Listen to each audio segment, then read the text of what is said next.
מזמור לדוד, אדוני רואי לא אחסר,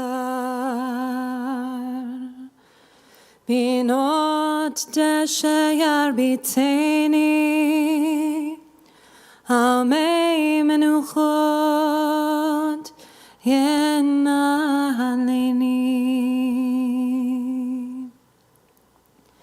נפשי שובב, ינחני ומגלי צדק למען שמו. גם כי אלך בגיא צר מוות, לא יירא רע, כי אתה עמדי. שבטך ומשענתך המה ינחמוני. תערוך לפני שולחן נגד צורריי. דשנת ושמן ראשי, כוסי רוויה. אך טוב וחסד ירדפוני כל ימי חיי, ושבתי בבית אדוני לאורך ימים. A Psalm of David. The Lord is my shepherd, I lack nothing. He makes me lie down in green pastures, leads me to water in places of repose. He renews my life. He guides me in right paths as befits his name. Though I walk through a valley of deepest darkness, I fear no harm, for you are with me. Your rod and your staff, they comfort me. You spread a table for me in full view of my enemies. You anoint my head with oil. My drink is abundant. Only goodness and steadfast love shall pursue me all the days of my life, and I shall dwell in the house of the Lord for many long years. Thank you to everyone for being here today and to everyone tuning in. I'm so very sorry for your loss. My name is Cantor Leslie Emery, and I'm here from Congregation Shaarey at Zedek. It's my honor to be here with you officiating the funeral of Emma Rose Ainemer Harms, who was born along with her twin brother Ethan on January 22nd, 2001, to George Harms and Lori Ainemer. Emma was known to the Jewish people as Shoshana Rosa bat Gershon v'Leah Rachel. Emma passed away suddenly and unexpectedly on February 12, 2006, leaving a tear in the fabric of the lives of those who loved her. From what I gather, Emma was a source of sunshine and light to all who knew her. She will be missed as the years go by, and her presence will always be felt by those who loved her most. She is mourned by her parents, George and Lori, her twin brother Ethan, and younger brother Justin, and all those whose lives she has touched. In meeting with Emma's family, a few themes in Emma's life stood out to me. Though her life was not the easiest life, and she had endured many painful surgeries and overcame many physical challenges, she stayed positive. She spent 3 years during her lifetime in a wheelchair, and yet somehow, when she was gifted with a fun moment or a happy moment in time, she soaked it into the fullest. She was a beautiful child with many photos left behind from Sears photo shoots to prove it. Emma was disciplined and driven, knowing what she wanted and striving to achieve her goals. She was crafty and creative, from her duct tape wallet stage to her friendship bracelets. Her happiest moments were spent with family, laughing fearlessly on rides at Disney World and having fun. She was an expert at puzzles, completing mind-bogglingly difficult challenges methodically and expertly. She will be missed. However, my hope is that over time, you can still feel her light reaching towards you. May her memory be a blessing.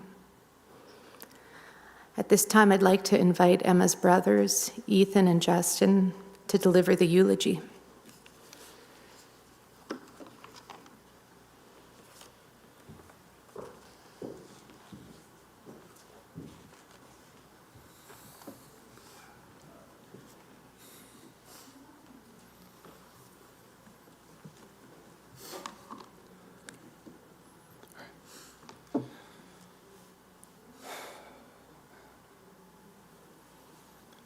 For 25 years, I have never known life without Emma in it. She was born 2 minutes after me, but somehow it always felt like she was leading the way. Emma and I entered this world together on January 22nd, 2001. At 4'10" and barely 80 pounds later in life, she was small, but from the very beginning, she was a force. After sitting on my mom's sciatic nerve for months, she arrived and was whisked off to the NICU, where she promptly proved herself to be a fighter. That was her first battle. She won it, and then she kept on winning. Emma endured more surgeries than most people could imagine. Months in wheelchairs, excruciating physical therapy, recoveries that would have broken many people.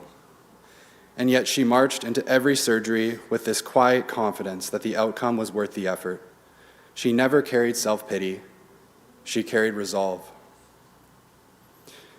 After her third leg surgery, at the age of 14, she decided that she was ready to ride a bike. Not a cautious training wheel situation, a 2-wheel, 5-speed bike. My mom put the bike on the street and gave simple instructions. Pedal! Emma climbed on, grabbed the handlebars, and I'm pretty sure my mom was screaming pedal behind her, and off she went. She never looked back, never fell, never hesitated. She just rode. That was Emma. No fear, no hesitation, just forward. But Emma wasn't just strong. She was unapologetically herself. At the start of middle school, she stood up in front of the whole school and said, "The only difference between us is that when I look down, I see the top. When you look down, you see the top of my head. And when I look down, I see the top of your feet." That was her. Tiny, different, confident, front and center. She announced her presence in the world with a smile, even if the world seemed to continuously question her resolve. I just wanted to share a few things about Emma from my perspective as her little brother. So when I think about Emma as a kid, I think of what was really her Tinkerbell era. She was always creating something. I remember when I was younger spending countless hours sitting with her while she made rainbow looms, and we would have Glee on in the background.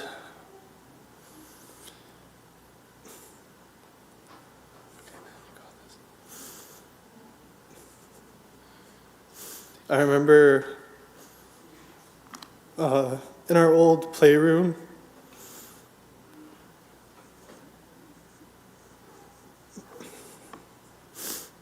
she spent countless hours making drawings that would fill the walls while I played beside her.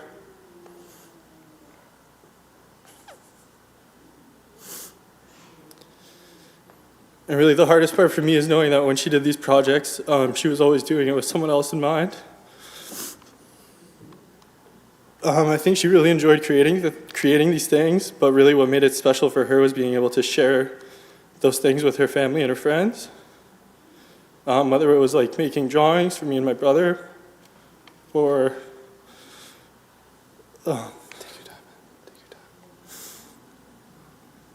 or duct tape wallets for all of us. She really just loved creating for other people.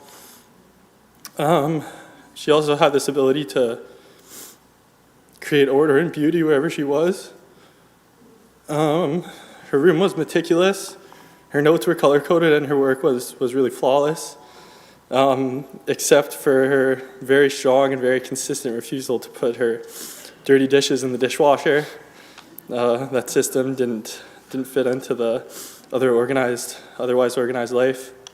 From when we were young, Emma always excelled in math. She was working through the CPA program while working full-time, first at EXG and then she had just started at KPMG. She was incredibly disciplined, hard on herself when she wasn't the best and humble when she was, and she pushed herself constantly. As my time in Winnipeg was shortened every year, Emma was always the first one to ask me,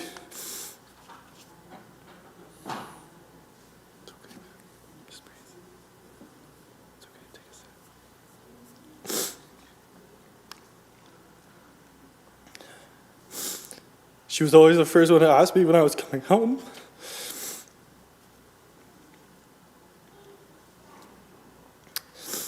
She was the first person to make plans with me and ensuring that every time I was back that me, my brother and her would go out for dinner with just us. And we would laugh, we would reminisce, talk about our lives and talk about our futures we were working towards.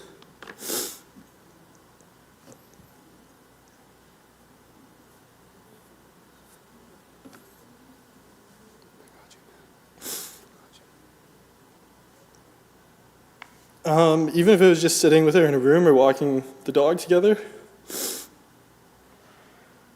we both really value that time.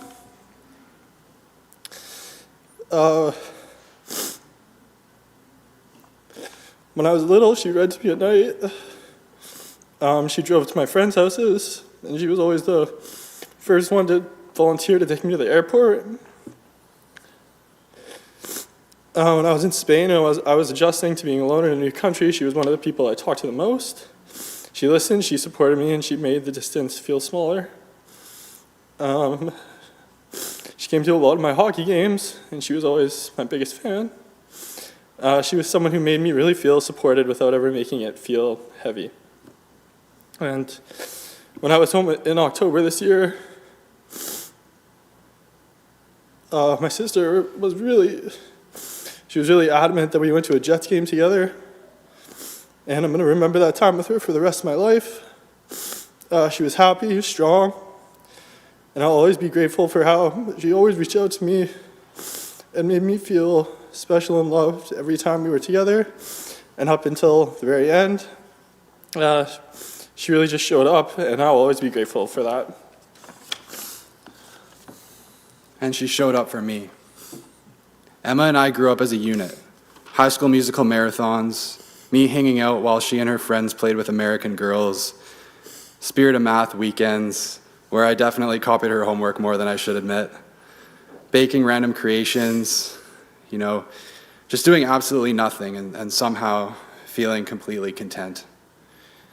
Our relationship evolved over the years, like all siblings do, but one thing never changed. I could always count on her to listen to me and make me feel heard. In recent years, Emma opened up to me in ways that I will always treasure. She trusted me with her struggles, her trauma, her fears. She let me answer late-night phone calls, and she let me be her support. We weren't just twins. We were mirrors. We understood each other in ways that just didn't require explanation. And I didn't realize how much light she was in my life until everything went dark.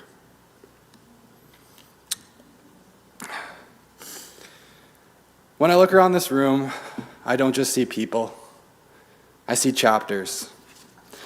I see eras. I see the full timeline of Emma's life sitting right here in front of me. There were the early Balmoral Hall days. Emma in her little green checkered skirt and white shirt, somehow managing to look both adorable and completely in charge, getting picked up in the mornings with the neighborhood kids, in a limo, believe it or not. Only Emma would start her academic career like that. Even then, she was small but commanding, organized, bright, completely certain that she belonged exactly where she was. Then came the SJR era, That chapter began during a season of recovery after her first leg surgery. She was young, in a wheelchair, different, and yet so many of you in this room stood beside her during that time.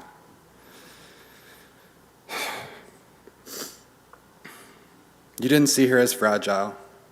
You saw her as Emma. As she grew through middle school and into high school at SJR, she flowered into a confident, funny, independent young woman.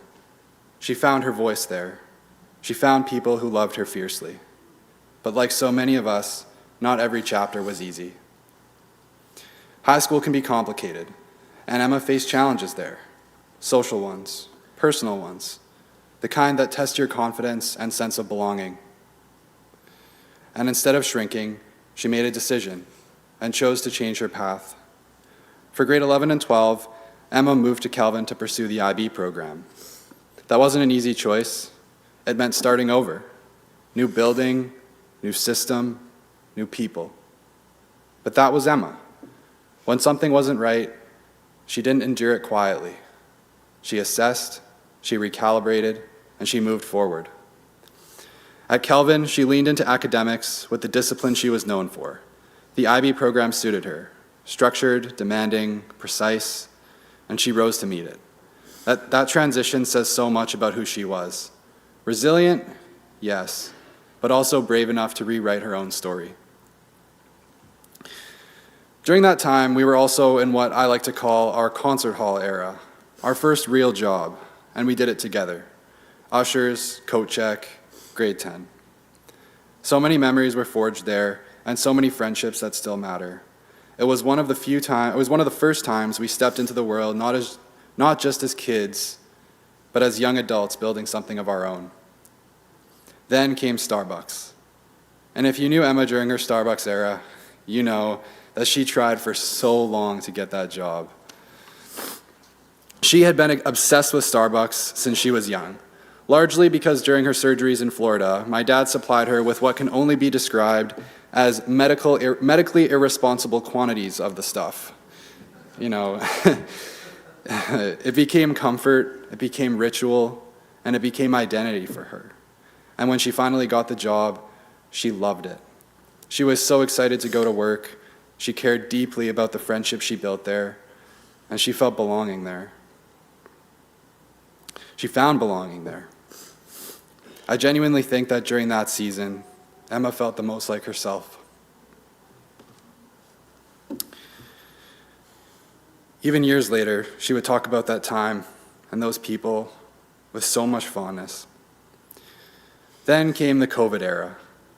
Too many long days and nights of Emma and I doing absolutely nothing together, which somehow was everything. It's a strange world. It was a strange time for the world, but for us, it brought a closeness that I will always be grateful for.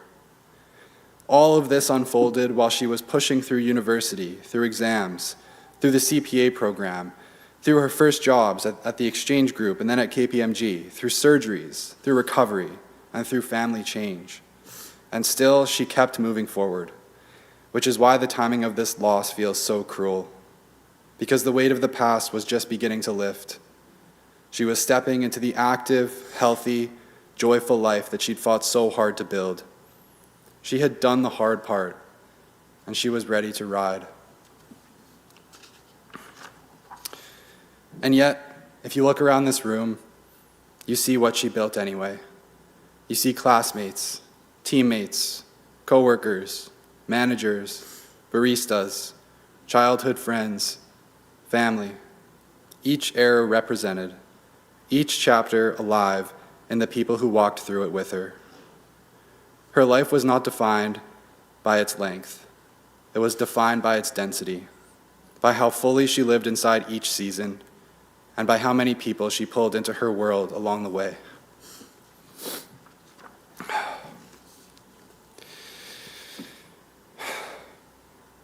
Shortly before Emma passed, we lost our dog, Katniss.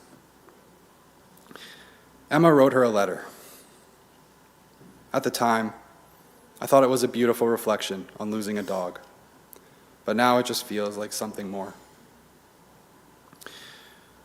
She began, "Dear Kat, I don't know how to live in a house without the sound of you in it. I still listen for the soft pitter-patter of your paws moving around.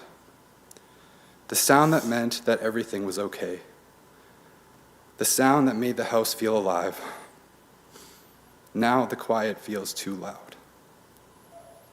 When she wrote that, she was talking about a dog. But that's exactly what it feels like to lose Emma. The quiet is too loud.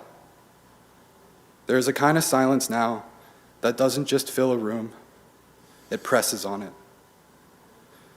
She wrote, "When you looked at me, it felt like you truly, really saw me, all of me, and loved me anyway." And that's what Emma did for so many of us. She saw people fully, without flinching. She saw Justin when he was adjusting to Spain and feeling alone. She saw me in my own struggles, the ones I didn't always say out loud. She saw her family when everything felt unstable, and she stayed. In the letter she wrote, "You were there for every hard thing, every surgery, every recovery. I don't know how I'm supposed to face the next one without you waiting for me." Emma walked into surgeries with more courage than most of us bring to ordinary days, but she still needed comfort. She still needed something steady waiting on the other side. What she didn't realize, and what I don't think she fully ever saw, is that she was that steady presence for us. She wrote, "Even when everything else broke, you didn't. You were there for every one of us, quietly holding us together in ways only you could." That line undoes me, because that's who Emma was. When things fractured, she didn't. When life felt chaotic, she created calm. And when anxiety spiraled, she grounded it. She carried people quietly. At the end of the letter, she wrote, "I don't think I ever told you enough how much you carried me, how much you protected me just by being near." And I think there are so many of us sitting here today who feel that about Emma. How much she carried, how much she protected, and how much safer the world felt just because she was in it.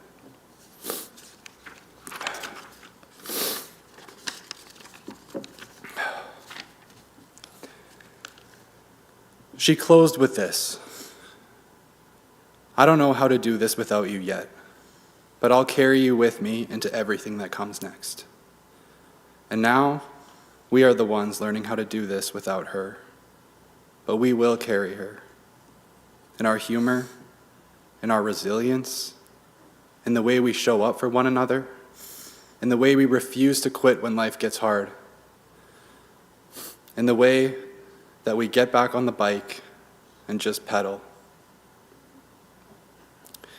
Emma thought she was writing about a dog, but she was teaching us how to grieve her.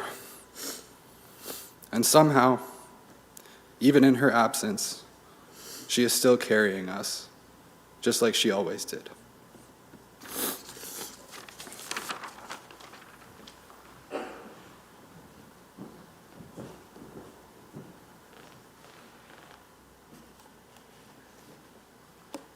Those were powerful words and memories to share.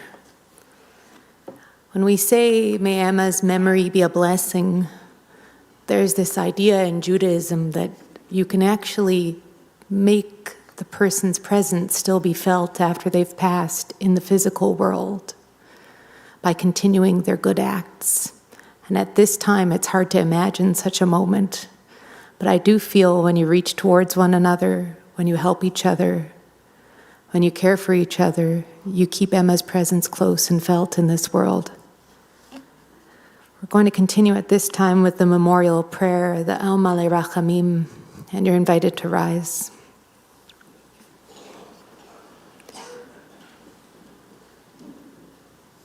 El Malei Rachamim,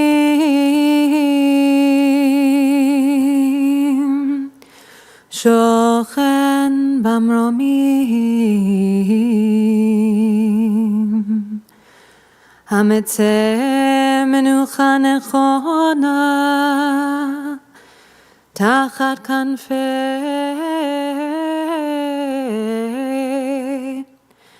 השכינה.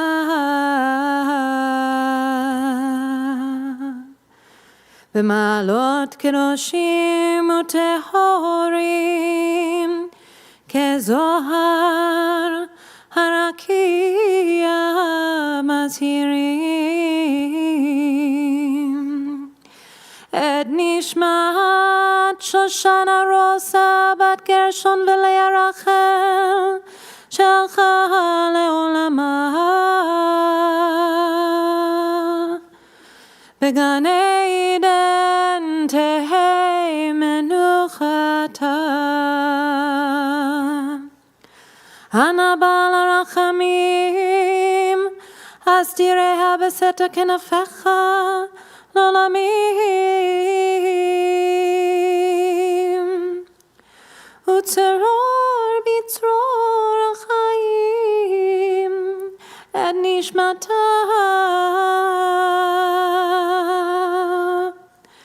אדוני הוא נחלתה ותנוח בשלום על משכבה ונאמר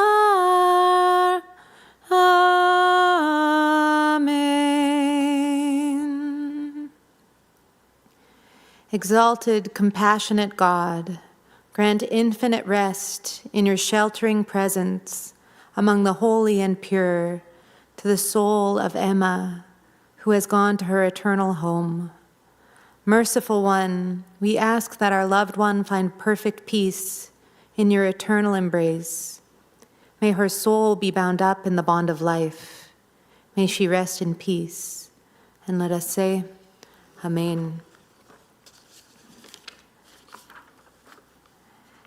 There's a custom in Judaism to recite the mourner's Kaddish when you've lost someone close to you.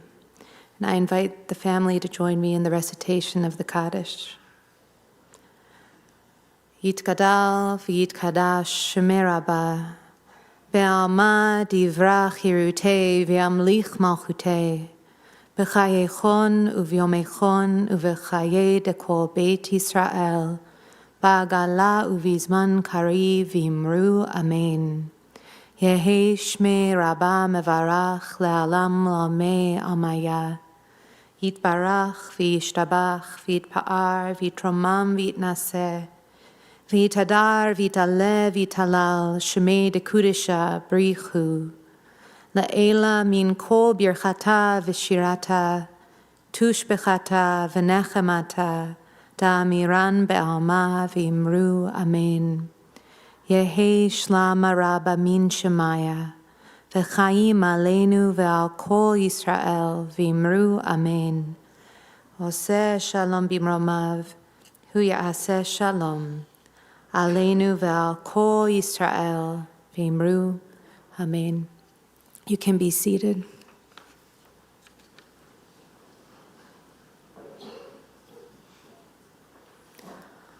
On behalf of the family, I'd like to thank you all for joining us in honoring Emma's memory in this way. This is a tough loss, an unexpected loss, and the loss of someone who we all thought had many years ahead of her. And I ask, as part of honoring her memory, that you check in with one another as the year goes on and make sure you're doing okay. The family is very grateful for all the flowers that have been lovingly sent, but their counters are full. And so requests have been made, instead, if you'd like to do an act of kindness in Emma's memory, to make a donation to a charity that you think she would have appreciated. This is another one of those ways in Judaism we honor a memory, is we keep someone's good works going for them by donating to charity in their name. In a moment, we're going to make our way to the cemetery. For those going to the cemetery, it's at 235 Armstrong Avenue, where it meets Main Street. If you are proceeding with us, please turn on your four-way lights and observe traffic laws as usual. We will wait till everyone's arrived before proceeding with burial. In Judaism, caring for someone after they've passed away is the highest form of kindness. And so if you'd like to join us, you're welcome to. At this time, I'd like to invite the family and pallbearers to make their exit and to make sure you've got all your winter gear on and you're ready. And you're invited to rise as the family heads out. Everyone else here should remain for a few more moments.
For those who are remaining here, there will be a meal of consolation following burial, and it's a beautiful way to pay tribute and remember Emma, and also to share memories with one another and support the family.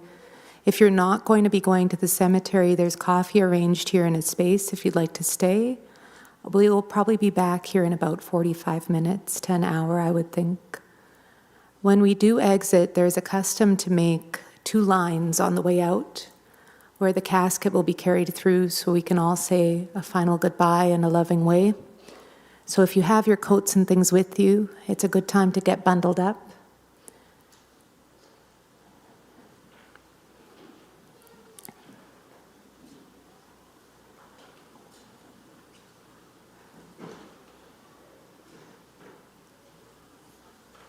You're welcome to head out at this time and form 2 lines on either side, both inside and outside of the building, and I'll see you there in a moment. Thank you again for coming.